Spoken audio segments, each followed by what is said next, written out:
नाज़रीन कामिन अस्सलाम वालेकुम रहमतुल्लाहि व बरकातहू। आप देख रहे परवास टीवी खबरनामे में आपका खैर मक़दम है। तो आइए खबरों का आगाज़ करते हैं हदीस मुबारका से।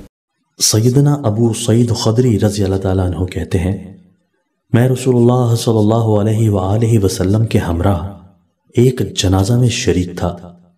आप सल्लल्लाहु अलैहि वसल्लम ने फरमाया, लोगों, इस उम्मत को कब्रों में आजमाया जाता है जब इंसान को दफन किया जाता है और इसके साथी इससे जुदा होते हैं, तो इसके पास एक फरिश्ता आता है और इसके हाथ में एक गर्ज होता है। वो इस मैयत को बिठाकर पूछता है, तुम इस आदमी यानी मोहम्मद रसूलुल्लाह सल्लल्लाहु अलैहि वसल्लम के बारे में क्या जानते हो? अगर वो मोमिन हो तो वो कहता है, मैं गवाही देता हूं कि अल्लाह के सिवा कोई माबूद नहीं और मोहम्मद सल्लल्लाहु अलैहि वसल्लम उसके बंदे और रसूल हैं। ये सुनकर फरिश्ता उससे कहता है, तुमने सच कहा। फिर इस मैयत के लिए जहन्नम की तरफ एक दरवाजा खोल दिया जाता है और फरिश्ता इसे कहता है, अगर तुमने अपने रब के साथ कुफ्र किया होता तो तुम्हारा यह ठिकाना होता, मगर अब तुम मोमिन हो इसलिए तुम्हारा ठिकाना यह है। इतने में उसके लिए जन्नत की तरफ से दरवाजा खोल दिया जाता है और जब वो मैयत उधर को उठने का इरादा करता है तो फरिश्ता उससे कहता है, इधर ही सुकून इख्तियार करो। फिर उसके लिए उसकी कब्र को वसी कर दिया जाता है और अगर मैयत काफिर या मुनाफिक हो तो फरिश्ता उससे पूछता है, तू इस हस्ती मोहम्मद सल्लल्लाहु अलैहि वसल्लम के बारे में क्या कहता है? वो कहता है, मैं तो कुछ नहीं जानता, अलबत्ता लोगों को कुछ कहते हुए सुनता था। फरिश्ता कहता है, तूने ना समझा, ना पढ़ा, ना ही हिदायत पाई। उसके बाद उसके लिए जन्नत की तरफ से दरवाजा खोल दिया जाता है और वह फरिश्ता उससे कहता है, अगर तू अपने रब पर ईमान लाता तो तेरा ठिकाना यह होता, मगर तूने चूंकि अपने रब के साथ कुफ्र किया है इसलिए अल्लाह ताला ने तेरे लिए इसके मुतबादिल एक और ठिकाना तैयार किया है। इतने में उसके लिए जहन्नम की तरफ से दरवाजा खोल दिया जाता है। फिर वो फरिश्ता उसको गर्ज की एक जबरदस्त ज़रब लगाता है जिसकी आवाज को जिनों उन्स के अलावा अल्लाह ताला की सारी मखलूक सुनती है। ये हदीस सुनकर कुछ लोगों ने कहा, ऐ अल्लाह के रसूल, जब फरिश्ता हाथ में गर्ज लिए कर किसी आदमी के साथ खड़ा होगा तो वो तो हवास बाख्ता हो जाएगा। आप सल्लल्लाहु अलैहि वसल्लम ने जवाबन ये आयत पढ़ी, यानी अल्लाह ताला अहले ईमान को कलमाए तौहीद पर साबित कदम रख। आगाज से कबल एक नजर आज की अहम सुर्खियों पर।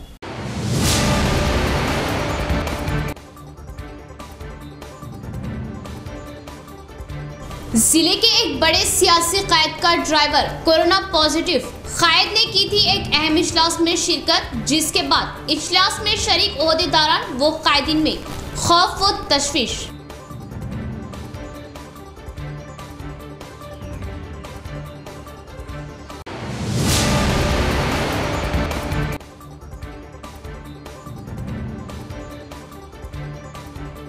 शहर के गांधी चौक के करीब दिलकराश सड़क हादसा, बाइक पर सवार दो नौजवानों की मौके पर मौत। सुबह की अव्वलिन सातों में पेश आया सड़क हादसा, सड़क पर पड़ा गहरा गड्ढा। हादसे की वजह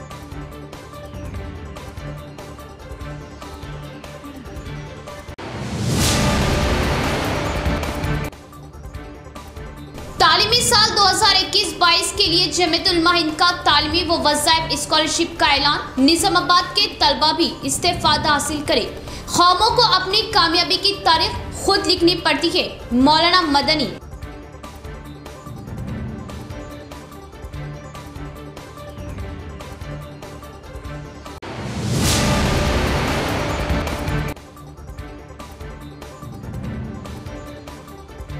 जिले में बढ़ती हुई सरक़े की वारदातें, अवाम अपना सरमाया बचाने के लिए खुद उतरी मैदान में। खुलासपुर गांव में वीडीसी का अहम फैसला, हर रोज एक तबके का शख्स जागते हुए करेगा गांव की हिफाजत।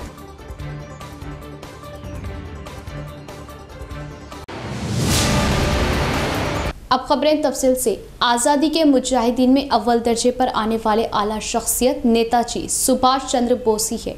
जेडपी चेयरमैन विठल राव का बयान। नेताजी के नक्शे कदम पर नौजवान सही राह इख्तियार करने का दिया मशवरा। जिला मुस्तकर के जिला परिषद ऑफिस में नेताजी सुभाष चंद्र बोस की जयंती तकरीब मनाई गई। सुभाष चंद्र बोस की तस्वीर पर जेडपी चेयरमैन विठल राव ने फूलमालाएं चढ़ाते हुए खिराज अकीदत पेश की। इस मौके पर विठल राव ने कहा कि मुआशरे की खिदमत के अलावा नौजवानों को सही राह दिखाए आला शख्सियत सुभाष चंद्र बोस ही है और उनके नक्शे कदम पर हर कोई चलते हुए अपने आप को रोशन करने का एहसास किया और सुभाष चंद्र बोस आज़ाद हिंद फौज कायम करते हुए मुल्क को अंग्रेजों से छुटकारा दिलवाने की कोशिश की। मुल्क की आज़ादी के लिए जंग लड़ने के लिए आमदा हुए। नेताजी ने अपनी आखिरी सांसों तक मुल्क को अंग्रेजों से छुटकारा दिलवाने की कोशिश की। इस प्रोग्राम में केसीआर सेवादल जिला सदर रमना राव, टीआरएस खैरदीन व दीगर ने शिरकत की। अब हमें ऐसे स्कूलों की ज़रूरत है जिसमें दीनी माहौल के साथ हमारे बच्चे दुनियावी तालीम हासिल करें। कौमों को अपनी कामयाबी की तारीख खुद लिखनी पड़ती है। मौलाना अरशद मदनी का बयान। तालीमी साल 2021-22 के लिए जमीयतुल उलमा हिंद और MHA Madani charitable trust Deoband ने किया तालीमी वज़ाइफ का ऐलान। निज़ामाबाद के तलबा भी इससे इस्तिफ़ादा हासिल करें। सदर जमीयतुल उलमा हिंद मौलाना अरशद मदनी ने जमीयतुल उलमा हिंद के सदर दफ्तर में तालीमी साल 2021-22 के लिए बाज़ाब्ता तौर पर तालीमी वज़ाइफ का ऐलान किया। वाज़े हो कि जमीयतुल उलमा हिंद और MHA Madani charitable trust Deoband 2012 से मेरिट की बुनियाद पर मुंतखब होने वाले गरीब तलबा को स्कॉलरशिप फराहम कर रही। इसी स्कीम के तहत हर साल इंजीनियरिंग, मेडिकल, एजुकेशनल, जर्नलिज्म से मुतालिक या किसी भी टेक्निकल प्रोफेशनल कोर्सेज में ज़ेरे तालीम माली तौर पर कमज़ोर ऐसे तलबा को स्कॉलरशिप दी जाती है जिन्होंने गुज़िश्ता साल के इम्तिहान में कम से कम 70% नंबर हासिल किए हो। रवा साल 2021-22 के लिए स्कॉलरशिप फॉर्म जमा करने की तारीख 20 जनवरी से 14 फरवरी 2022 है। फॉर्म वेबसाइट www.jamiyatulmahind.org डाउनलोड किए जा सकते हैं। काबिल ज़िक्र है कि गुज़िश्ता तालीमी साल के दौरान मुख्तलिफ कोर्सेज में मुंतखब होने वाली 656 तलबा को स्कॉलरशिप दी गई थी, जिनमें हिंदू तलबा भी शामिल थे। ये इस बात का अमली सबूत है कि जमीयतुल उलमा हिंद मजहब की बुनियाद पर कोई काम नहीं करती। अहम बात यह है कि तलबा की बढ़ती हुई तादाद के पेश नज़र अब स्कॉलरशिप की रकम भी गुज़िश्ता साल से बढ़ाकर 1 करोड़ कर दी गई और आने वाले सालों में इस रकम में मज़ीद इजाफा करने का मंसूबा है। स्कॉलरशिप के साथ ही मौलाना मदनी की ईमा पर मौलाना हुसैन अहमद मदनी चैरिटेबल ट्रस्ट देवबंद और हिंदू ग्रो एकेडमी दिल्ली के बाहमी ताउन से मदनी 100 के नाम से एक कोचिंग इंस्टीट्यूट का भी आगाज़ किया, जिसमें ज़हीन, मेहनती मगर माली तौर पर कमज़ोर तलबा को मुसाबक़ाती इम्तिहानात की तैयारी के लिए मुफ्त रिहाइश के साथ मुफ्त कोचिंग फराहम की जा रही। इस मौके पर जमीयतुल उलमा हिंद के सदर मौलाना अरशद मदनी ने कहा कि इन वज़ाइफ का ऐलान करते हुए हमें इंतहाई मसरत का एहसास हो रहा कि हमारी इस अदनासी कोशिश से बहुत से ऐसे ज़हीन और मेहनती बच्चों का मुस्तकबिल किसी हद तक संवर सकता है, जिन्हें अपनी माली परेशानियों की वजह से अपने तालीमी सिलसिले को जारी रखने में सख्त दुश्वारियों का सामना करना पड़ रहा।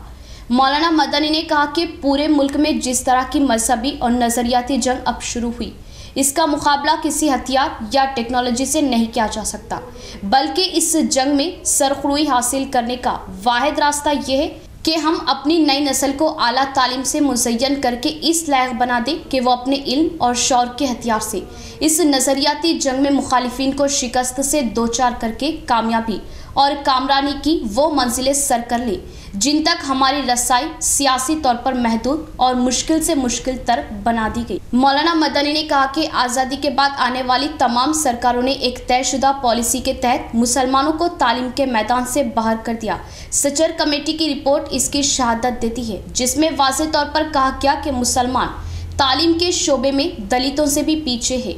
मौलाना मदनी ने सवाल किया कि क्या ये खुद ब खुद हो गया या मुसलमानों ने जानबूझकर तालीम से किनारा कशी इख्तियार की। ऐसा कुछ भी नहीं हुआ, बल्कि इख्तिदार में आने वाली तमाम सरकारों ने हमें तालीमी पसमानदगी का शिकार बनाए रखा। उन्होंने शायद ये बात महसूस कर ली थी कि अगर मुसलमान तालीम के मैदान में आगे बढ़े तो अपनी सलाहियतों से वो तमाम अहम आला ओहदों पर फायज हो जाएंगे। चुनांचा तमाम तरह के रुकावटों के जरिए मुसलमानों को तालीम के कौमी धारे से अलग थलग कर देने की कोशिश होती रही और निज़ामाबाद से भी ज़हीन व मेहनती तलबा दी गई वेबसाइट पर दरख्वास्त दाखिल करते हुए इस्तेफ़ादा हासिल कर सकते हैं। मकतब तजवीदुल कुरान में एक तालिब अबू महजूरा का आगाज़ कुरान व तक़सीम यूनिफॉर्म प्रोग्राम। अपने बच्चों और बच्चों की दीनी तालीम व तरबियत की जानिब वालिदैन खुसूसी तवज्जो दें। मौलाना अब्दुल क़य्यूम शाकिर कासमी जनरल सेक्रेटरी जमीयतुल उलमा व दोनों जमीयतुल उलमा के सदर मौलाना सैयद समीउल्लाह व हाफिज लयकान के अलावा मौलाना अरशद अली कासमी ने की मुसलमानों से अपील। अपने बच्चों और बच्चियों की दीनी तालीम व तरबियत की जानिब वालिदैन खुसूसी तवज्जो दें। मौलाना अब्दुल क़य्यूम शाकिर कासमी जनरल सेक्रेटरी जमीयतुल उलमा, दोनों जमीयतुल उलमा के सदर मौलाना सैयद समीउल्लाह व हाफिज लयकान के अलावा मौलाना अरशद अली कासमी ने मुसलमानों से अपील की। इस मौके पर मौलाना अब्दुल हफीज़ साहब के फर्जंद अबू महजूरा का नासिरा कुरान शुरू किया गया और तलबा व तालिबात में यूनिफॉर्म तकसीम करते हुए जिम्मेदारान को मुबारकबाद देते हुए मौलाना अब्दुल क़य्यूम शाकिर कासमी ने कहा कि आज बच्चों की दीनी तालीम व तरबियत पर तवज्जो देना वक्त का अहम तरीन और अव्वलिन तकाज़ा है। नेज़ बच्चों को दीनी तालीम का शौक़ व ज़ौक़ पैदा करने के लिए मुख्तलिफ़ किस्म की तरग़ीबात पेश करना चाहिए। माँ बाप को चाहिए कि वह दुनिया की उम्दा से उम्दा तालीम दिलवाए, मगर दीनी तालीम की अज़मत व अहमियत बच्चों के दिलों में बिठाए और उनको मकातिब से जोड़े। यौमिया सुबह या शाम के मकातिब को मुनज़्ज़म बनाते हुए उम्मत मुस्लिमा के नौनिहालों के ईमान व अक़ायद की हिफाजत करना हर मुसलमान की जिम्मेदारी है। इस सिलसिले में जिस मोहल्ले में भी उलमा व हुफ़ाज़ मेहनत कर रहे उनकी हिम्मत अफजाई करें। कलेक्ट्रेट में कोविड की लहर ने खलबली मचा दी। एक अहम अवामी नुमाइंदे के ड्राइवर को पॉजिटिव की हैसियत से तस्दीक होने पर इजलास में शिरकत किए ओहदेदार व अवामी नुमाइंदों में बौखलाहट तारी हुई। शहर की कलेक्ट्रेट में वाक़ई प्रगति भवन में कोविड रोकथाम के बारे में वज़ीर प्रशांत रेड्डी ने इजलास मुनक़िद किया। इस इजलास में urban MLA Bigala Ganesh Gupta, ZP chairman Vithal Rao, जिला कलेक्टर नारायण रेड्डी के अलावा ओहदेदारों व अवामी नुमाइंदों ने शिरकत की।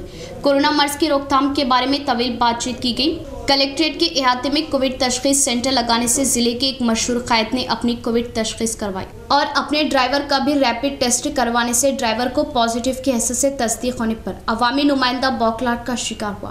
फ़ौरन ड्राइवर को आइसोलेशन के लिए भिजवाया। इस बात की मालूमात अवामी नुमाइंदों व ओहदेदारों को होते ही बौखलाहट का शिकार हुए, जिससे डीसीसीबी चेयरमैन पोचाराम भास्कर रेड्डी ने कोविड तशख़ीस करवाने पर उन्हें पॉजिटिव की हैसियत से तस्दीक हुई, जिससे इजलास में शिरकत किए ओहदेदार व नुमाइंदे और भी ज़्यादा बौखलाहट का शिकार हुए और कोरोना वायरस रोज़ बरोज़ बढ़ता जा रहा। केसेस की तादाद में भी इजाफा आ रहा, जिससे जिला कलेक्टर ने पीर के रोज़ लगाए जाने वाले प्रजवानी प्रोग्राम को मनसूख करने का ऐलान किया और अवाम को कलेक्ट्रेट पर शिरकत न करने की अपील की। रात के औक़ात सारिकीन मुत्तहिदा निज़ामाबाद ज़िले में अपना जलवा दिखा रहे। बैन रियासती सारिकीन की टोली ज़िले में हलचल मचा रही। लगातार सरक़े होने से अवाम खौफ व हिरासानी का शिकार हो रही। ऐसी हालत में एक गांव में ज़ाती फ़ौज बनाते हुए रातों में गश्त करवाया जा रहा। तफसील कुछ इस तरह। तेलंगाना महाराष्ट्र सरहद और करीब में ही कौमी शहरा तो दूसरी जानिब रेलवे लाइन, ये निज़ामाबाद ज़िले की शक्ल और सूरत है, जिससे बैन रियासती सारिकीन की टोली को सरखा करने में आसानी हुई। सुबह के औक़ात रिक्की लगाते हुए रात के औक़ात सरखा किया जा रहा। मुकफ़िल मकानात की खुफल शकनी करते हुए सड़कों की वारदातें अंजाम दी जा रही और ज़िंदगी भर की कमाई को एक ही रात में सरखा करते हुए अवाम को भिखारी बना रहा ये ग्रोह। इस बैन रियासती सारिकीन के ग्रोह का सामना करने के लिए खुलासपुर गांव में देही तरक्याती कमेटी मेंबरान ने ज़ाती फ़ौज तैयार की। गांव में मौजूद 24 तबकों से हर रोज़ तबके से एक शख्स को लेते हुए रातों में गश्त करवाया जा रहा और सड़कों की वारदातों की रोकथाम के लिए इक़दामात लिए जा रहे। अभी तक गांव में ही नहीं बल्कि अतराफ व अपनाफ के देहातों में लगातार सरक़े होने से खुलासपुर गांव के वीडीसी ने ये अहम फैसला लिया और घर से एक फ़र्द को हर रोज़ रातों में गश्त करने के लिए तैयार किया। गांव में सीसी कैमरे भी लगाए गए और रात के औक़ात अनजान शख्स दिखाई देने पर ये गश्त टीम इससे इसकी मालूमात लेते हुए तहक़ीक़ात करती है। सही जवाब ना देने पर पुलिस को इत्तला देते हुए उसे पुलिस के हवाले किया जा रहा। इस तरह के इक़दामात लेने से खुलासपुर, अतराफ व अपनाफ और देहातों में सड़कों की वारदातों में काफ़ी हद तक कमी आई। ఏ సీసీ కెమెరాలు ఉన్నాయి కానీ అవిని తప్పించుకొని వాళ్ళు ఎన్ని రోజుల నుంచి ఏ పథకం వేసి ఎట్లా వేసారో తెలియదు. ఇప్పుడు కులంకో కులం అని మేము ఇట్లా గస్తీ తిరుగుతున్నాము. మా ఊళ్ళే కులంకో కులం ఖచ్చితంగా గస్తీ తిరుగుతాము. అయితే వెహికల్స్ వచ్చినా కానీ ఆపుతాము. వెహికల్స్ ఎక్కడికి వస్తున్నాయి, ఎక్కడ పోతున్నాయి అని అడుగుతాము. ఆగానే వెహికల్కు ఫోటో కొట్టుకుంటున్నాము. పోలీస్ శాఖ కూడా మాకు సహకరిస్తుంది. పోలీస్ శాఖకు మేము ఆ నంబర్స్ ఇచ్చేస్తున్నాము. మా ఊరి సర్పంచ్ అయినా ఉప సర్పంచ్ అయినా వీళ్ళందరూ వాళ్ళందరూ ఆ కమిటీ కూడి ఈ నిర్ణయం తీసుకున్నారు. మా వీడీసీ నంబర్స్ కూడా అందరు కూడి ఈ నంబర్ వాళ్ళు ఒక రౌండ్ 2 రౌండ్స్ వేసుకొని పోయినా కూడా మళ్ళీ వచ్చే ఛాన్సెస్ ఎక్కువ ఉంటాయి. అట్లాంటి నైట్ అంతా ఉండాలి కాబట్టి మా విలేజ్ వాళ్ళందరూ ఒక తీర్మానం చేసుకొని 26 కులాలు ఒక తీర్మానం చేసుకొని ప్రతి గల్లీకి తిరగాలి కాబట్టి 5 గ్రూపులు విడిపోయి ప్రతి ఇల్లుకు కానీ ప్రతి సందుకు కానీ అందరిని టచ్ చేసుకుంటాం. అంటే కావాలి వస్తున్నాం అన్నట్టు ఎవరు రాకుండా గ్రామంలోకి కొత్తవారు ఎవరైనా వస్తే కొత్త అనుమానాస్పదంగా ఎవరైనా ఉంటే దగ్గరలోని పోలీసు వాళ్ళకి ఇన్ఫర్మేషన్ ఇచ్చేసి వాళ్ళకి అప్పగించడం జరుగుతుంది. అదే మా విలేజ్ వాళ్ళు అయితే తెలుస్తుంది, పక్క విలేజ్ అయితే ఆ ఐడి ప్రూఫ్ చూసిన తర్వాత పంపించడం జరుగుతుంది. ఇట్లాంటి ప్రాబ్లం ఈ గస్తీ కాయడం వల్ల ఇప్పుడు విలేజ్లో ఉన్న हर गुजरते दिन के साथ निजामाबाद का तारीखी ZRS NPL तजस्सुस से भरा बनता जा रहा। तमामी मैचेस रोमांचक और आखिरी ओवर की आखिरी गेंद तक तजस्सुस से भरे खेले जा रहे, जिनसे खिलाड़ियों का खेल वो हौसला निखर रहा। सुपर संडे के दोनों ही मैचेस ऐसे ही रहे। पहला मैच DM क्रॉसिडर और RP वॉरियर्स के दरमियान रहा, जिसमें DM क्रॉसिडर ने अपनी जीत दर्ज की, तो दूसरा मैच IN11 और दक्कन लैब के दरमियान खेला गया, जिसमें दक्कन लैब ने टूर्नामेंट में तीसरी जीत दर्ज करते हुए सेमीफाइनल का रास्ता तकरीबन साफ किया। बोधन रोड के शैलजा ग्राउंड पर जारी ZRS NPL क्रिकेट टूर्नामेंट पूरी कामयाबी के साथ जारी है। टूर्नामेंट में IPL की ही तरह उतार चढ़ाव देखने को मिल रहे। कौन सी टीम किसको धूल चटा दे, समझ पाना मुश्किल होता जा रहा। कौन सी 4 टीमें सेमीफाइनल तक पहुंच पाएगी, अभी तय होना बाकी है। पहले मुकाम के लिए दंगल हो रहा। सुपर संडे के दोनों ही मैचेस तजस्सुस भरे। पहले मैच में DM क्रॉसिडर ने RP वॉरियर्स को चारों खाने चित करते हुए टूर्नामेंट में अपनी दूसरी जीत दर्ज की और Shafiq man of the match रहे। तो वही दोपहर का मैच IN11 और दक्कन लैब के दरमियान खेला गया। IN11 की धमाकेदार बॉलिंग रही। शुरुआत में महज 3 रन पर 5 विकेटें दक्कन लैब खो चुकी थी, लेकिन दक्कन लैब ने पारी को संभाला और 126 रन बनाए, जिसके जवाब में IN11 अपना हदफ पूरा ना कर सकी। ये मुकाबला हार गई और मुसेब मैन ऑफ द मैच रहे। इसी तरह टूर्नामेंट में मुसलसल 3 मैचों में शिकस्त के बाद IN11 का लगभग टूर्नामेंट से बाहर होना तय हो चुका। शहर में हुए सड़क हादसे में 2 नौजवान फौत हो गए। सड़क के पास मौजूद गड्ढे पर गौर न करने से ये हादसा पेश आया। तेज रफ्तारी से खरीब की दुकान को टक्कर देने से जाए मौके पर ही फौत हो गए। तफसील कुछ इस तरह। शहर में हुए सड़क हादसे में 2 नौजवान जाए मौके पर ही फौत हो गए। इतवार की रोज सुबह ये हादसा पेश आया। नागराम के रहने वाले दोनों नौजवान अपनी पल्सर बाइक पर राष्ट्रपति रोड से गांधी चौक की तरफ रवाना हुए और सड़क के पास म्यूनिसिपल कॉरपोरेशन पानी के पाइपलाइन के लिए खुदवाई किए जाने से इस जगह एक गड्ढा मौजूद था और बाइक सवार इस गड्ढे की शनाख्त न करने से बाइक सवार गड्ढे के करीब आ गए और गड्ढे से बचने की कोशिश करते हुए बाइक एक दुकान से टकरा गई। इस हादसे में दोनों नौजवान जाए मौके पर ही फौत हो गए। जाए मौके पर पहुंचे 1 टाउन पुलिस ने तहकीकात शुरू की। मुतवफ़ी नागराम के रहने वाले विशाल 27 साल और राजू 21 साल की हैसियत से शनाख्त हुई।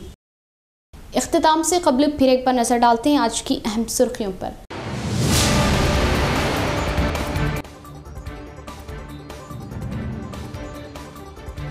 जिले के एक बड़े सियासी कायद का ड्राइवर कोरोना पॉजिटिव। कायद ने की थी एक अहम इजलास में शिरकत, जिसके बाद इजलास में शरीक ओहदेदारान व कायदीन में खौफ व तशवीश।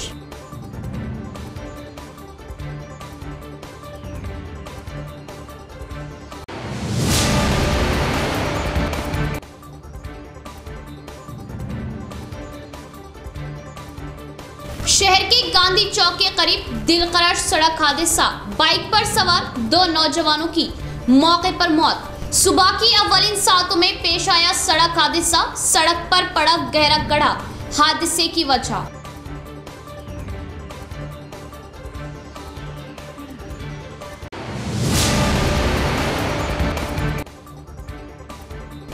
तालीमी साल 2021-22 के लिए जमीयत उलमा हिंद का तालीमी व वज़ाइफ स्कॉलरशिप का ऐलान। निजामाबाद के तलबा भी इस्तेफादा हासिल करें। कौमों को अपनी कामयाबी की तारीख खुद लिखनी पड़ती है। मौलाना मदनी।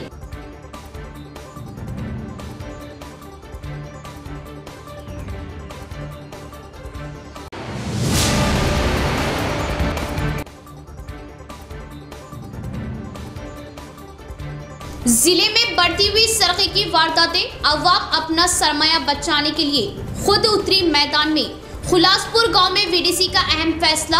हर रोज एक तबके का शख्स जागते हुए करेगा गांव की हिफाजत।